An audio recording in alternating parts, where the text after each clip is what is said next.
In the mid-18th century, white slave owners began consolidating their power over enslaved Africans on American plantations from 1750 onward, a period marking the height of colonial slavery as the economy increasingly relied on cash crops like tobacco and rice. Welcome to The Glorious Historian, where the silenced voices of enslaved Africans resound through time. From brutal chains to unbroken spirits, we unveil their struggles, resilience, and legacy. Subscribe now, share your thoughts below, and journey deeper into their truth. Let their voices guide your heart. Listen on. The year 1750 heralded a significant expansion of these plantations across the southern colonies, driving a sharp increase in the demand for enslaved labor to cultivate and harvest the lucrative crops that fueled colonial trade with Europe. White slave owners resided in grand plantation houses, their fine wool coats and tailored suits a clear emblem of their wealth and social standing, offering them a commanding view over the sprawling fields where black enslaved men, women, and children toiled without respite. Black enslaved individuals, clad in tattered cotton dresses and shirts patched together from worn scraps, found their lives entirely dictated by these owners, their days structured from the first light of dawn to the last fading rays of dusk. The white enslavers established and enforced strict laws and slave codes, their authority upheld without question by colonial courts that legitimized slavery as a fundamental institution, reinforcing their dominance over the enslaved population. They amassed vast tracts of fertile land, their estates expanding with each new purchase of enslaved people, their power growing in proportion to the acreage they controlled and cultivated. The overseer, distinguished by his gray wool coat that set him apart from the enslaved, managed the daily grind of plantation life. His whip a constant tool of control that ensured obedience and maintained the rigorous work schedule. Black enslaved individuals began their labor at dawn, their bodies bent under the oppressive weight of the sun, their sweat and effort forming the foundation of the owner's burgeoning prosperity. The owners reaped immense profits, their wealth constructed on the suffering and exploitation of those they enslaved, their fortunes swelling with each harvested crop shipped to distant markets. They turned a deaf ear to the occasional pleas for mercy that escaped the lips of the enslaved, their power absolute and unyielding, their indifference a shield against the cries that rose from the cotton and rice rows. Yet beneath this oppressive regime, black resilience began to emerge, a quiet strength that manifested in their ability to endure the hardships, a subtle resistance that started to take root amidst the suffering. The rise of this dark reign set the stage for a legacy of cruelty that would define the era, leaving an indelible mark on the history of the enslaved and their descendants. White slave owners enforced their ironclad control from 1750 to 1800. Employing brutal and systematic methods to suppress any hint of rebellion or independence among the enslaved on the plantations. They organized nightly patrols, white men in fine wool suits mounted on horseback, their hooves pounding the earth as they scoured the fields and surrounding woods, to ensure compliance with strict curfews and movement restrictions imposed on the enslaved. Black enslaved individuals faced these curfews with dread, their movements confined to the cramped and dilapidated cabins after dark. Any step outside met with severe and immediate punishment to reinforce their subjugation. The overseer, clad in a gray wool coat that marked his elevated status, carried a ledger in one hand and a whip in the other, meticulously documenting every infraction, whether a missed quota, a moment of rest, or a whispered conversation, his records a tool of oppression. Punishments were administered swiftly and publicly, lashes delivered with calculated precision to the black skin of the enslaved, leaving scars that served as stark warnings to others, the pain a constant reminder of the consequences of defiance.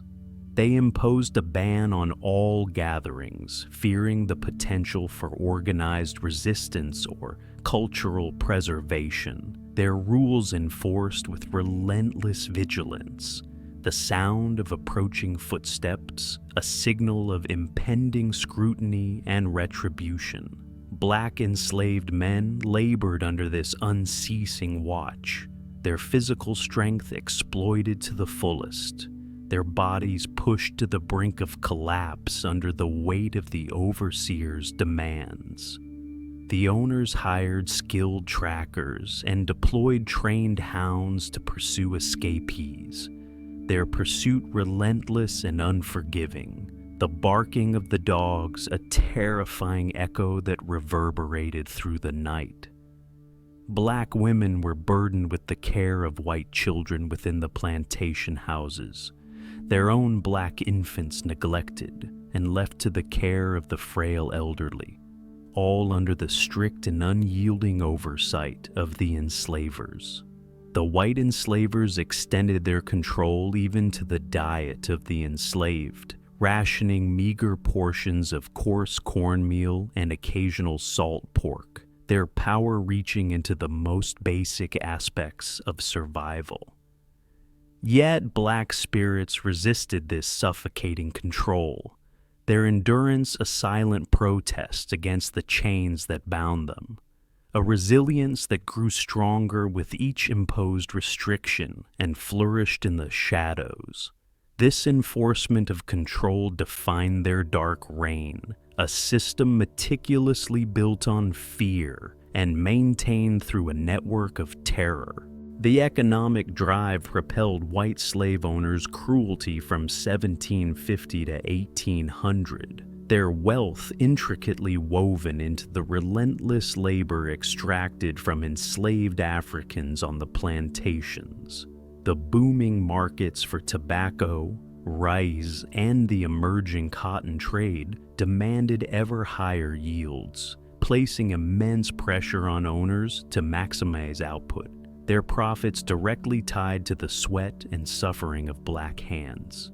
They invested heavily in acquiring more black enslaved individuals, their fine wool suits and lavish plantation homes a visible testament to the prosperity derived from this brutal trade, each purchase a calculated step toward greater economic dominance. Black men, women, and children worked extended hours under the scorching sun, their tattered cotton dresses and shirts drenched with sweat, their bodies pushed to the limits of endurance to meet the insatiable demands of the market.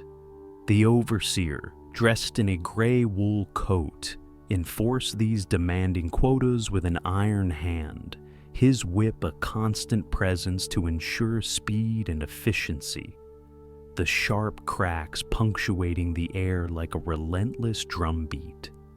Owners neglected the health and well-being of the enslaved, viewing sick or injured individuals as financial losses rather than human beings.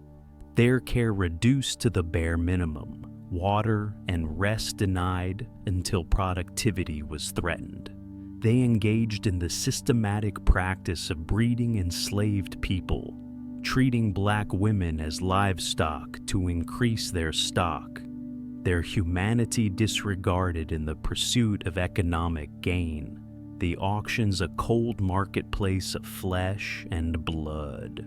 profit margins soared exponentially, white wealth climbing to new heights as they exported crops to Europe, their fortunes built on the backs of those they oppressed, the ledger books swelling with each successful harvest.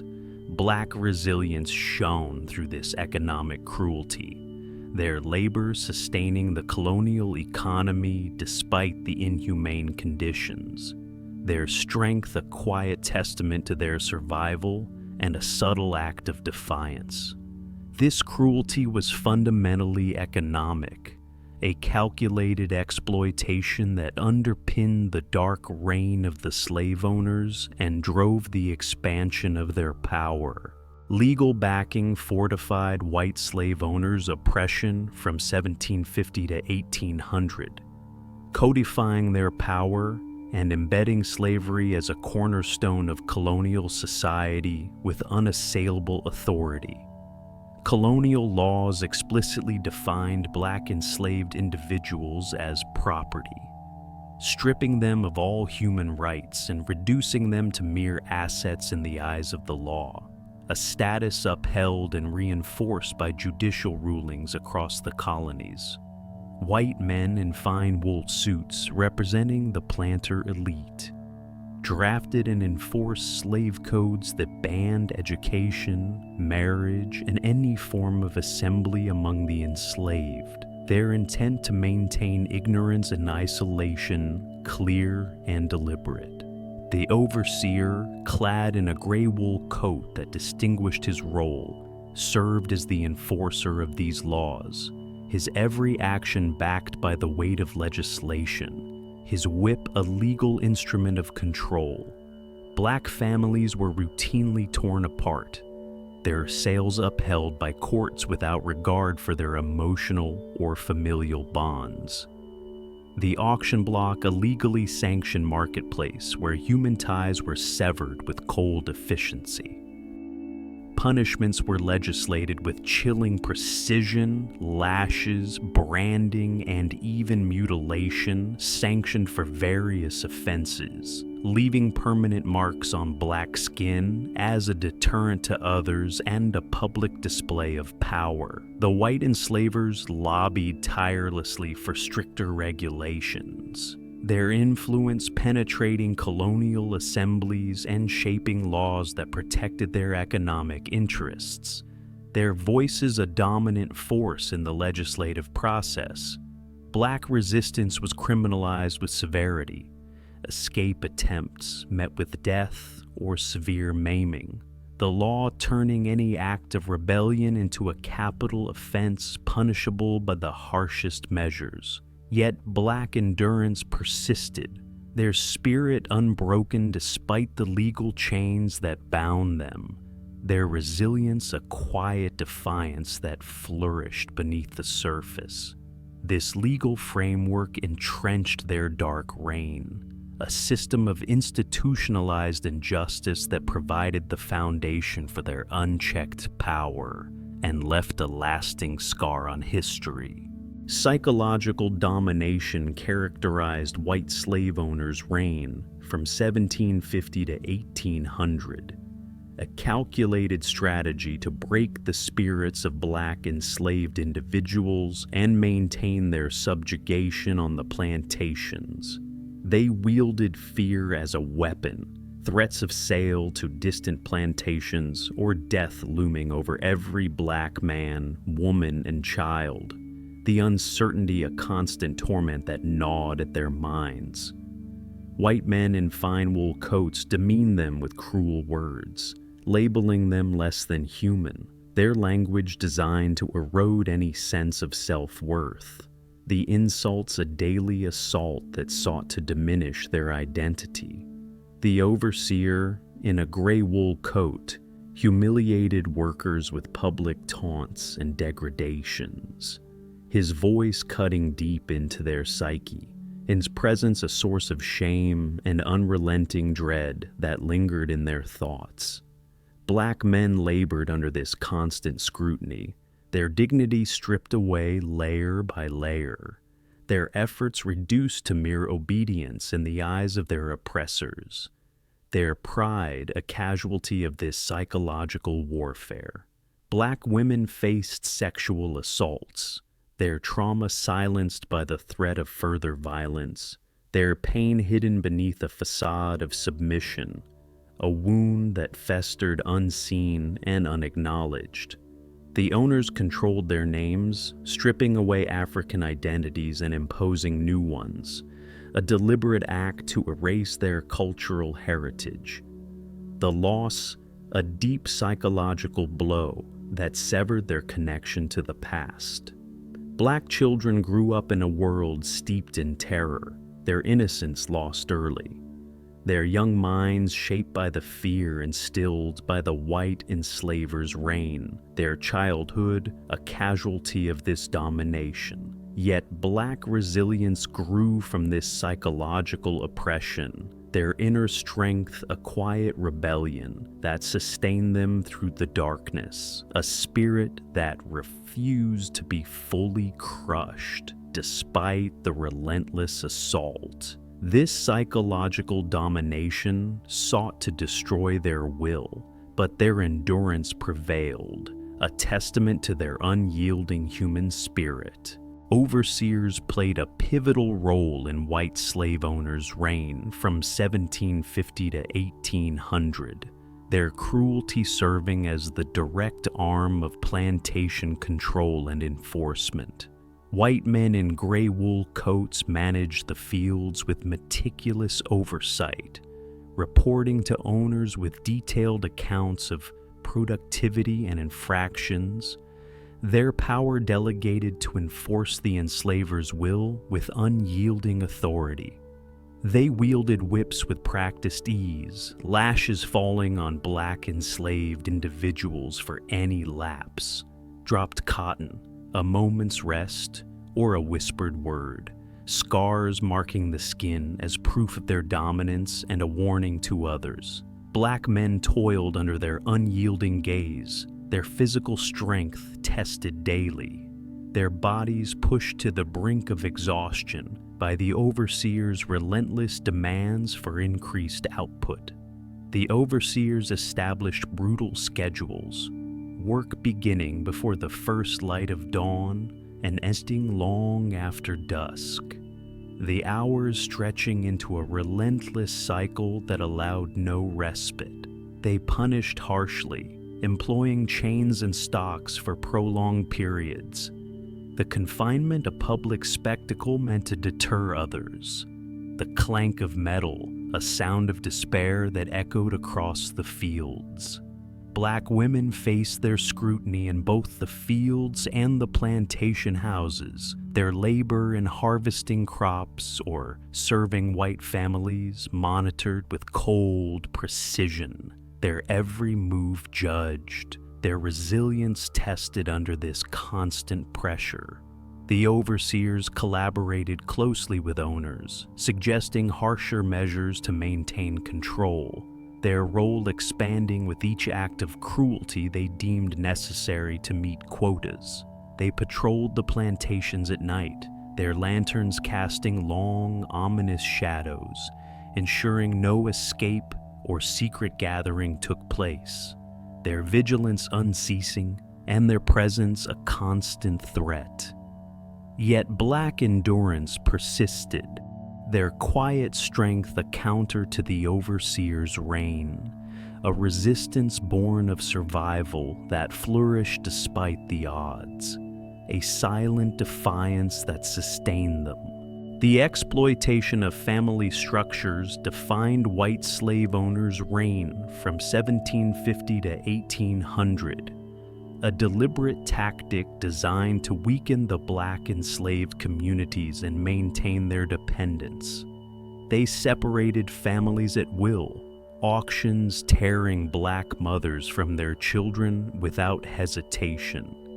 Their cries ignored by white men in fine wool suits who saw only profit in the transaction. Black fathers were sold to distant plantations, their unrecognized marriages dissolved by the whim of the owners, leaving gaping voids in the family units that once offered solace. The owners encouraged the breeding of enslaved people, treating black women as property to increase their stock. Their bodies a tool for profit in a system that valued numbers over humanity. The process, a cold calculation. Black children grew up without the presence of their parents, raised instead by the fragile community of the elderly and the infirm. Their early years marked by loss and instability that shaped their lives. The overseer, clad in a gray wool coat, enforced these separations with clinical efficiency, his ledger noting each sale, his indifference absolute as he recorded the human cost. They denied black marriages any legal status, preventing the establishment of stable family units, their control extending to the most intimate aspects of life, a strategy to keep the enslaved fragmented. Black resilience emerged from this exploitation, their bonds strengthened in secret gatherings and whispered support, a quiet defiance that offered a glimmer of hope amidst the despair. The exploitation aimed to break their spirits, to render them powerless through the destruction of their familial ties, but their spirit endured, a testament to their unyielding will to survive. Resistance to white slave owners' dark reign grew from 1750 to 1800, a subtle and persistent challenge mounted by black enslaved individuals against their oppressors. They slowed their work with deliberate care, frustrating the quotas set by the owners. Their reduced pace a quiet protest that disrupted the rhythm of plantation productivity. Black men hid tools in the tall grass or beneath their tattered cotton shirts, their actions unnoticed by the overseer in his gray wool coat, a small act of defiance that carried significant risk. They sang spirituals in the fields, their voices rising in harmony, coding messages of hope and plans for escape that the white enslavers failed to decipher, the melodies a form of rebellion. The owners responded by tightening their patrols, white men in wool suits increasing their vigilance, their horses patrolling the perimeters with greater frequency. But this resistance persisted despite the heightened scrutiny. Black women shared food secretly among themselves, supporting one another with hidden rations, their kindness a defiant act of solidarity that defied the owner's control over their sustenance. Escape attempts rose in number, some succeeding in reaching freedom, their bravery inspiring others to dream of liberty, a spark that spread through the enslaved community. The overseer punished these acts harshly, lashes falling on those caught, the pain a price they paid, yet the spirit of resistance only grew stronger with each reprisal.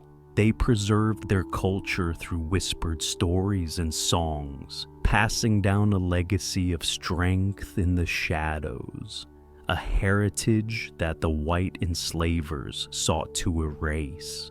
This resistance was fraught with risk, the consequences severe, but their resilience flourished, a seed planted for the eventual dawn of freedom that would come. Physical brutality defined white slave owners' reign from 1750 to 1800, a tool employed to enforce submission and crush any hint of resistance among the enslaved. The overseer, clad in a gray wool coat, used his whip with ruthless efficiency, lashes scarring the black skin of enslaved individuals daily, the pain a constant companion to their labor. Black men endured brutal beatings, their bodies broken for acts of defiance or perceived laziness, their strength tested to the limits of human endurance under this violence. Black women faced physical assaults, their pain ignored by the white enslavers. their resilience strained as they bore the marks of this brutality in silence. The owners sanctioned branding with hot irons, marking ownership on black flesh, the burns permanent and visible, a public declaration of their status as property. Black children suffered under this regime, their small frames whipped for minor errors or slow work, their innocence lost to the sting of the lash from a tender age. The white enslavers profited handsomely from this cruelty, their power unchecked by any moral constraint, their wealth a direct result of the suffering they inflicted. Diseases spread rapidly from untreated wounds, the humid climate fostering infections that took a heavy toll, their bodies weakened by the lack of care. Yet black endurance persisted, their bodies healing despite the odds, a quiet strength that allowed them to rise each day. This physical brutality sought to crush their will, to reduce them to mere tools, but their spirit survived, a testament to their unyielding resolve.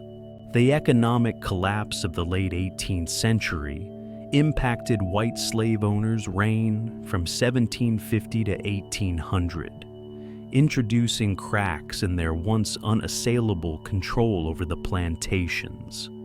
The tobacco market weakened as European demand shifted, forcing owners to diversify into rice and cotton, their wealth threatened by the instability, a blow to their economic dominance.